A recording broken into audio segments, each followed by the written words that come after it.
Bem-vindo novamente, bem-vinda! Hoje é dia da gente falar sobre plantas alimentícias não convencionais, sobre punk. Com certeza você já ouviu falar em algum lugar esse termo punk. E hoje eu vou explicar para você o que ele é, como que ele nasceu e quem são as punk. Mas antes queria te convidar para você, se você não se cadastrou aqui no YouTube, para você se cadastrar, se juntar a gente, sempre que eu lançar um novo vídeo você vai receber.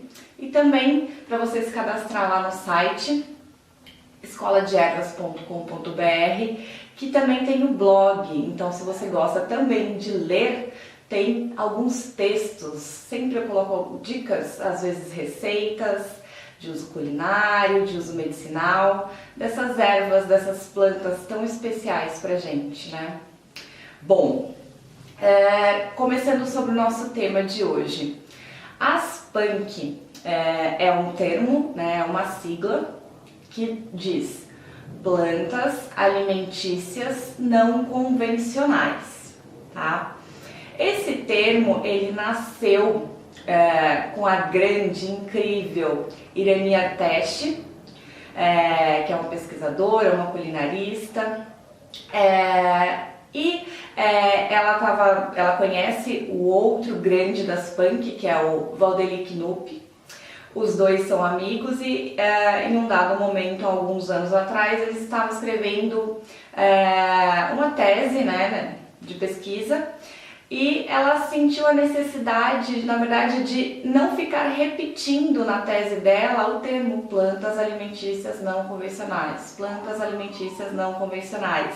E ela criou essa sigla para dizer punk, tá? Então, na verdade, quem criou o termo plantas alimentícias não convencionais completo foi o Valdeli Knupp. Ele, na verdade, começou a usar mais, deu uma traduzida nesse termo.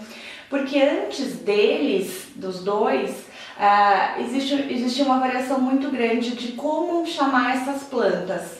Algumas pessoas chamavam de plantas rudeirais, outras pessoas chamavam de matos comestíveis, hortaliças não convencionais. Mas o termo punk, as plantas alimentícias não convencionais, vieram de um jeito para englobar todos essas outras categorias. Então, eu vou falar para você hoje o que está dentro desse termo punk, né? Que é um dos termos mais abrangentes que a gente pode ter.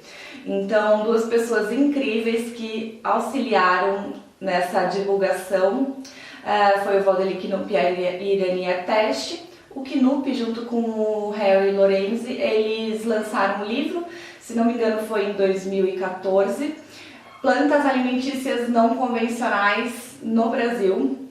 Então é um livro muito, muito especial para você ter, se você gosta de plantas que não são convencionais, conhecer os matinhos espontâneos e tudo mais, tá? Bom, quem são essas plantas então? Bom, dentro do grupo das punk existem outros subgrupos, outras categorias, tá? A primeira categoria, que eu acho que é a que a gente mais conhece e às vezes acaba divulgando mais, é dos matos espontâneos. Então, existem os matos espontâneos e dentro dos matos espontâneos existe um grupo, tá? Que são os matos espontâneos que são comestíveis. Não são todos os matinhos que você vai ver crescendo no seu jardim que tem poder comestível, tá? Mas existe esse grupo que são comestíveis e que muitas vezes são medicinais também. Então, comece a valorizar aquilo que cresce no seu jardim e pesquisar. Eu acho que é sempre a porta de entrada para as punk, a gente começar a observar o que cresce em volta da gente. Isso que desperta um pouco essa paixão pelas punk, né? Pelas plantas alimentícias não convencionais, é observar aquilo que está crescendo à nossa volta. Bom, um exemplo de um mato espontâneo que é comestível é o dente de leão, tá? O dente de leão, aquele que a gente dá assopradinha nas sementes aladas para elas voarem longe, né? Ele tem tanto as folhas quanto as flores comestíveis.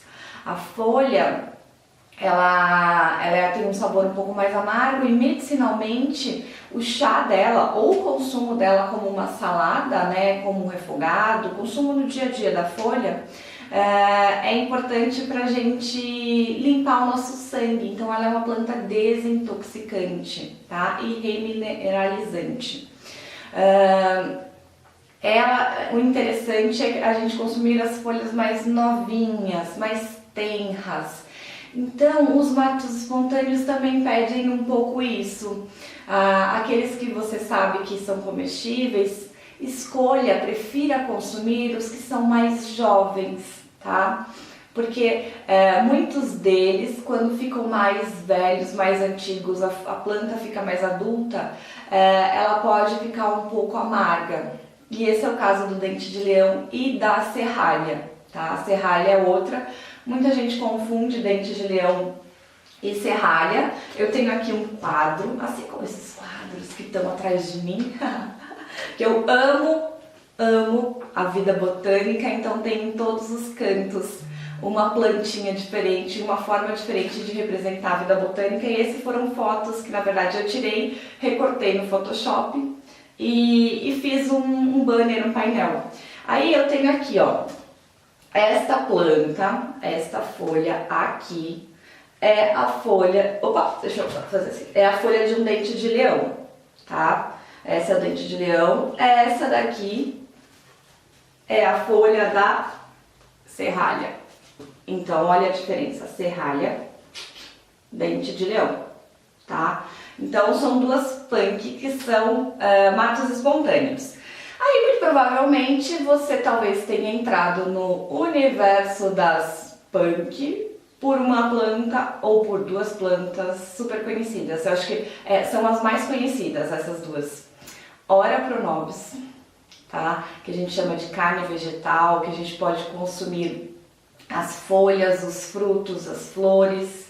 É riquíssimo em proteína, o extrato seco pode chegar a 35% de proteína.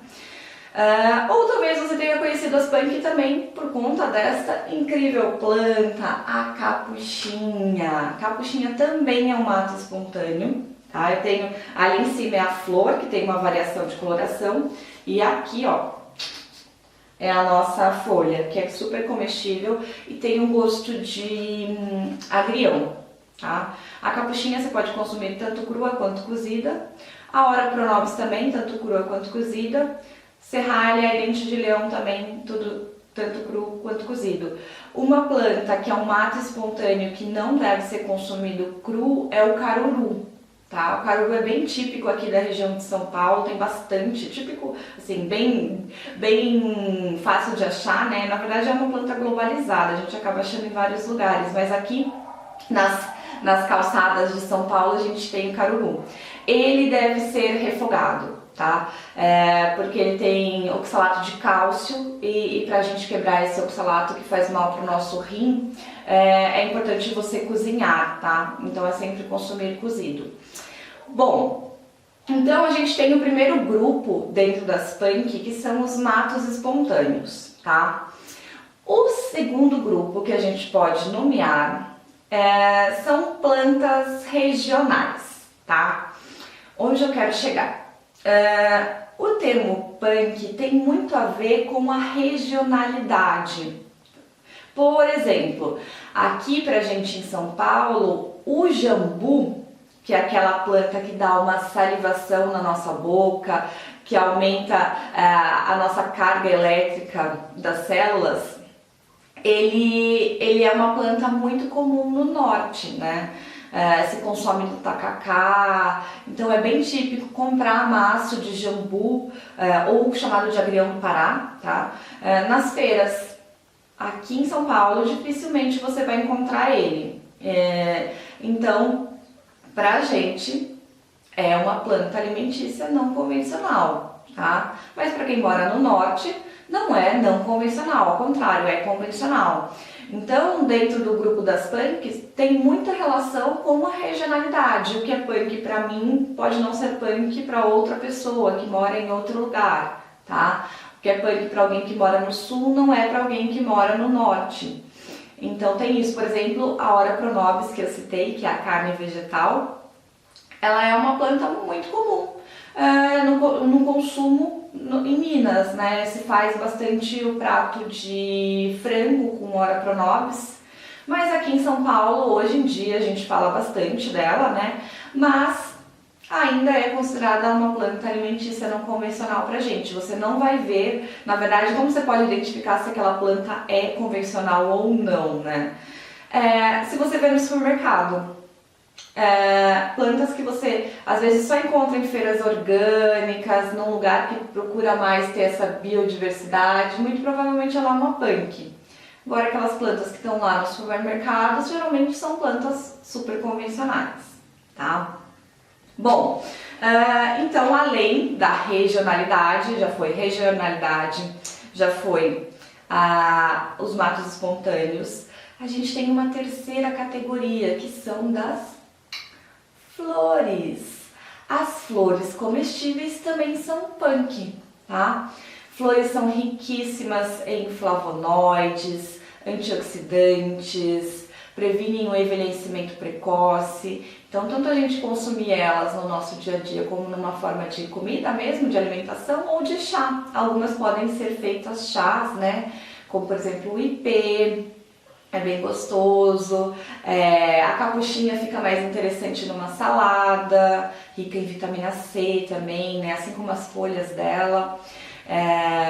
Então, a gente tem aí plantas que são comestíveis. Não são todas as flores que são comestíveis. Já falei aqui antes. Toma cuidado para você ter certeza que você não tem alergia, outra pessoa não tem alergia, que você vai dar uma flor comestível.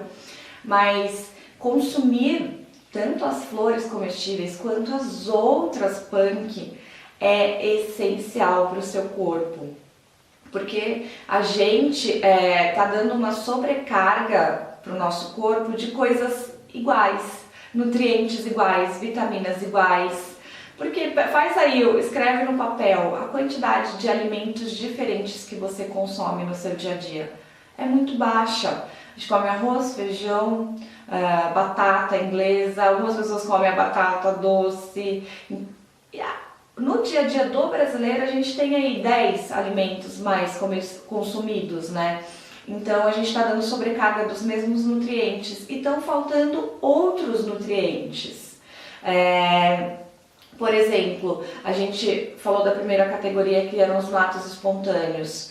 Os matos espontâneos eu considero um dos principais alimentos dentro das categorias punk. Porque aquilo que nasceu no seu jardim, aquilo que nasceu no jardim de uma pessoa espontaneamente, é muito mais nutritivo, tá? Do que algo que foi forçado a ser plantado, né? O lugar nativo da sua alface não é lá onde você está plantando, né? Ela está indo bem, está conseguindo crescer, né? Produzir nutrientes, vitaminas, mas não é o melhor dela. E aquele mato que nasceu espontaneamente ali, ele está conseguindo, se ele escolheu aquele lugar para nascer, ele está conseguindo tirar o melhor, né?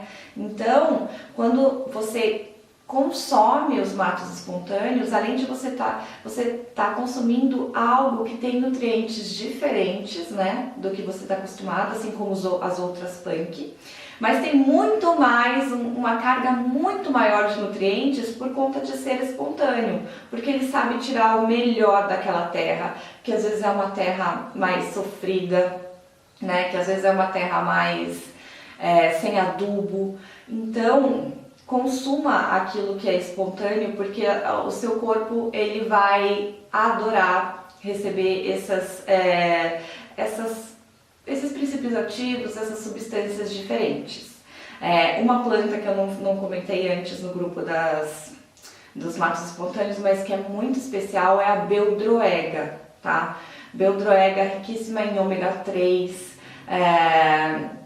ela é assim uma planta muito legal para a gente prevenir e combater inflamações. Ela pode ser consumida, o talo, a folha, mais novinhos, né? Tanto refogada quanto crua, e as sementes também são comestíveis. Vários matos espontâneos têm sementes também comestíveis, como caruru, né, que a gente compra como amaranto nas casas de produtos de cereais, né, a gente encontra como amaranto. É o nosso caruru, tá? Então, Beldroega também tem sementes comestíveis, Major Gomes, tem várias plantas que a gente pode se alimentar também das sementes, como se fosse tipo uma chia, tá?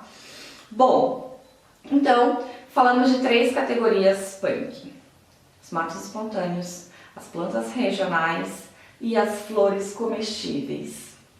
Um outro grupo também muito importante, muito legal, é o grupo que não são as plantas não convencionais, e sim são as partes não convencionais. O que eu quero dizer? A sua cenoura é super convencional, né? Você com certeza já consumiu cenoura, a não ser que você não goste por nada nesse mundo de cenoura. Mas com certeza você já viu uma cenoura na vida. A cenoura é uma planta convencional, mas ela tem uma parte não convencional, que são as folhas, tá? Poucas pessoas consomem folhas de cenoura, que a gente pode consumir, na verdade, como se fosse, não é o mesmo sabor, mas como se fosse uma salsinha. Então você pode picar e colocar numa sopa, num creme, num feijão, numa lentilha. É um tempero também, tá? Num bolinho de arroz fica incrível. Substitui, em vez de colocar a salsinha ou põe também, coloca a folha de cenoura picadinha, que fica deliciosa. Então, a cenoura em si é uma planta convencional, mas a folha da cenoura é não convencional. Então a gente tem esse exemplo, o exemplo da folha da beterraba, tá? A folha da beterraba também, ela não convencional. As pessoas geralmente só consomem a raiz tuberosa, assim como a cenoura. Então tem plantas que a gente não sabe que a gente pode consumir outra parte dela e a gente às vezes acaba jogando fora. Então a próxima vez que você for à feira, às vezes até alguns supermercados eles também acabam vendendo porque dura mais, né, com as folhas. Não jogue fora, consuma, bem picadinho, fica incrível, tá? E a cenoura tem uma outra questão. Alguns tipos de cenoura são não convencionais. Você já consumiu cenoura amarela? Cenoura branca? Cenoura que é roxa por fora e laranja por dentro? Cenoura rubi? Se você não consumiu nenhum desses 4 tipos de cenoura, você não sabe o que está perdendo. São deliciosas, muito mais doces do que a cenoura laranja. Onde eu quero chegar? A cenoura, eu quero contar um pouquinho a história da cenoura e como que essa cenoura laranja ficou convencional, tá? Então a gente tem uma cenoura convencional e 4 que não são, na verdade tem muito mais, né? Mas 4 basicamente que são não convencionais. A cenoura, ela é nativa da Europa, né? Ela cresce hoje em dia ainda espontaneamente. Existe a cenoura selvagem, né? Nessa viagem que eu fiz, por exemplo, na Provence, a gente vê cenoura selvagem crescendo em vários lugares, em vários cantinhos espontaneamente, né? Não é uma cenoura, essa selvagem, que ela tem uma raiz tão grande, tão gordinha, né? A gente que foi selecionando as maiores, mais robustas, e com isso a gente foi espalhando essa seleção artificial que a gente fez. Mas ainda existe a cenoura selvagem que cresce lá na Europa. E na Europa, há muito, muito tempo atrás, existia um condado, um reinado, que era caracterizado pela cor laranja, tá?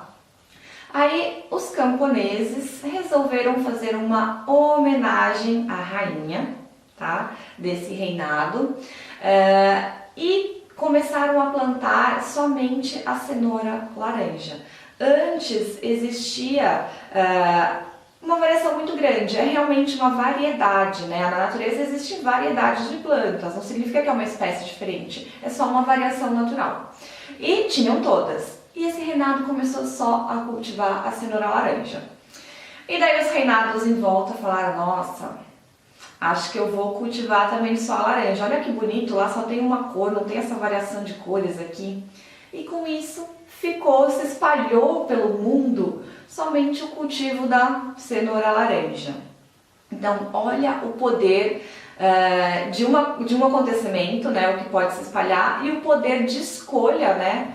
Porque a gente hoje em dia também tem esse poder de escolha e a gente está influenciando o que está no mercado, né? Então, quando você não consome aquelas plantas, aqueles alimentos que estão menores, você só escolhe os maiores, aquele que está batidinho não, mas aquele que cresceu com uma deformidade, você também está selecionando e impondo um padrão para os agricultores de padrão, né?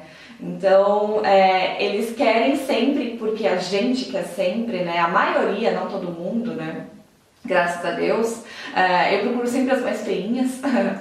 A gente quer um padrão, né? Que tudo tenha o mesmo tamanho, que tudo tenha a mesma cor. Então, com isso, aconteceu com a cenoura, mas aconteceu com outras plantas também, que eram convencionais e acabaram se perdendo e se tornando não convencionais, né?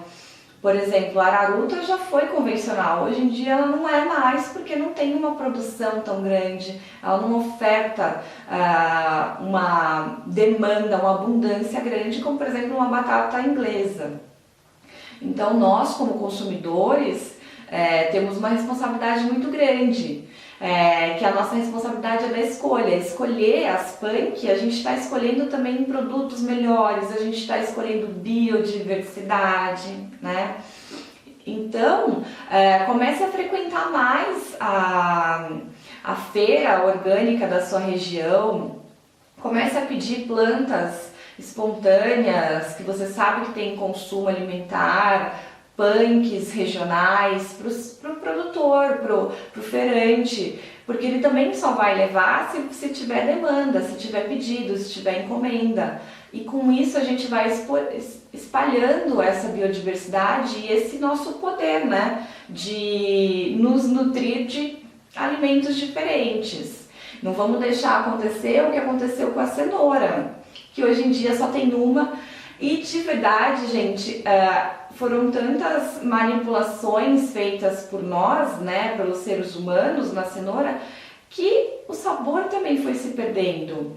Então, se você for numa feira orgânica, você pode até conseguir comprar as cenouras coloridas, eu já comprei, tem à venda. Já comprei até semente, hoje em dia está se espalhando um pouco mais. Então, o sabor é muito diferente, é um doce assim muito gostoso, é realmente uma cenoura saborosa. A cenoura laranja, às vezes, você compra não tem sabor de nada, né? Então, valorize essa biodiversidade. Além da cenoura, existe rabanetes não convencionais, rabanete longo, rabanete um pouco mais claro, que em volta ele é mais para branco do que para rubi. Nossa, existem variedades enormes de hortaliças não convencionais que são baseadas, né, que vieram de hortaliças convencionais, como a cenoura, né, que é convencional, mas tem as suas variedades que a gente não conhece. Por exemplo, existe a salsinha convencional, lisa, e existe a salsinha crespa, que na verdade a salsinha crespa é a salsinha original. A salsa lisa é uma variedade, tá? Não foi ela que veio primeiro. Então, pesquise alimentos diferentes para adicionar no seu dia a dia. Uma coisa importante quando a gente está, várias coisas, pontos importantes quando a gente está falando de punk. Primeiro, pesquise, né? Pesquise para saber se aquela planta realmente é comestível. Tome cuidado, porque assim, o que para você chama de, por exemplo, Major Gomes, a outra pessoa pode chamar de Beldragão. Então, de repente existe um problema, um ruído aí na mensagem e a pessoa fala, nossa, pode comer tal planta, e aí você entende que é outra. Então tenha certeza que planta que vocês estão falando, que é comestível, tá? Depois que você soube identificar que essa planta é comestível, você tem que só observar qual que é o consumo dela, qual parte da planta. Então o que eu consumo? É folha? É flor, né? Uma capuchinha, se bem que a capuchinha a gente usa tudo, né? É semente, que parte dela eu posso consumir? Porque às vezes a planta tem uma outra parte que é tóxica. Por exemplo, o jasmim-manga, aquela árvore grandona, né? Que solta aquele suco cáustico, aquele leite cáustico, ela é uma planta tóxica. Mas se você consumir a flor cozida, ela não tem toxicidade. Então, mas se você consumir a folha, muito provavelmente você vai ter um problema alérgico, um quadro alérgico. Ou seja, pense que parte da planta, estude que parte da planta você pode consumir. Outro ponto é saber, como o exemplo do jasmim-manga, como consumir. Posso consumir cru? Posso consumir cozido? Né? O exemplo que eu já tinha dado lá atrás, caruru, né? Caruru a gente pode consumir cozido, não consuma cru. Flores de jasmim, cozido, tá? Taioba entra num problema maior, porque todas as taiobas de modo geral elas são tóxicas, mas as taiobas mansas, você depois de um processo chamado de branqueamento consegue consumi-las, tá?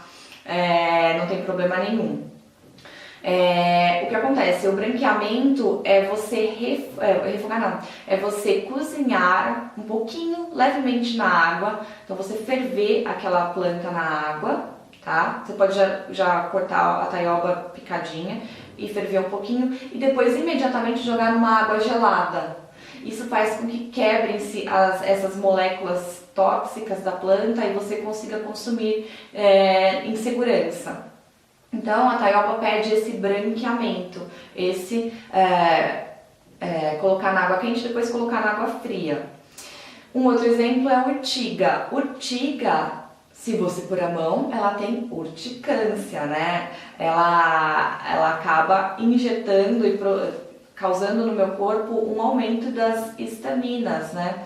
E daí isso a gente entra num quadro alérgico. Só que se você faz o consumo de um chá, de algo quente ou cozinhando a urtiga, não tem problema nenhum, tá? Então, urtiga cozida também não tem problema. Comer urtiga crua com certeza vai fechar sua glote e epiglote, tá? Então é muito perigoso.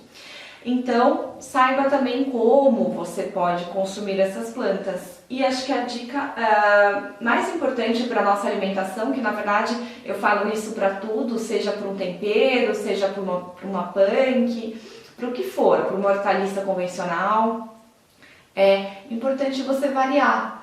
O consumo variado, você nunca vai ter um problema de sobrecarga, você nunca vai esgotar seu corpo com excesso de um nutriente e você vai estar sempre ofertando nutrientes diferentes, nutrientes que você no dia anterior não consumiu. Então, a variação é o ponto-chave para a gente ter melhor qualidade de vida, trazer para o nosso organismo nutrientes melhores, um corpo mais saudável, uma célula que aceite, né? Porque uma coisa é você consumir também um alimento, outra coisa é você absorver, né? Então, quando você está variando aí a sua alimentação, você também está auxiliando um pouco na absorção desses nutrientes, tá bom? Bom, espero que você tenha gostado, que você tenha aproveitado, conhecido melhor essas plantas alimentícias não convencionais. Se foi esse o seu começo desse universo, que ele se aprofunde, que você use muito mais no seu dia a dia essas plantas tão especiais, que você estude cada vez mais elas. E se você já conhece, espero ter te ofertado algumas dicas interessantes e novas. Se ficou alguma dúvida, pode escrever aqui para mim que eu respondo, alguma dúvida que ficou de algo que eu falei. Um grande beijo e até a próxima!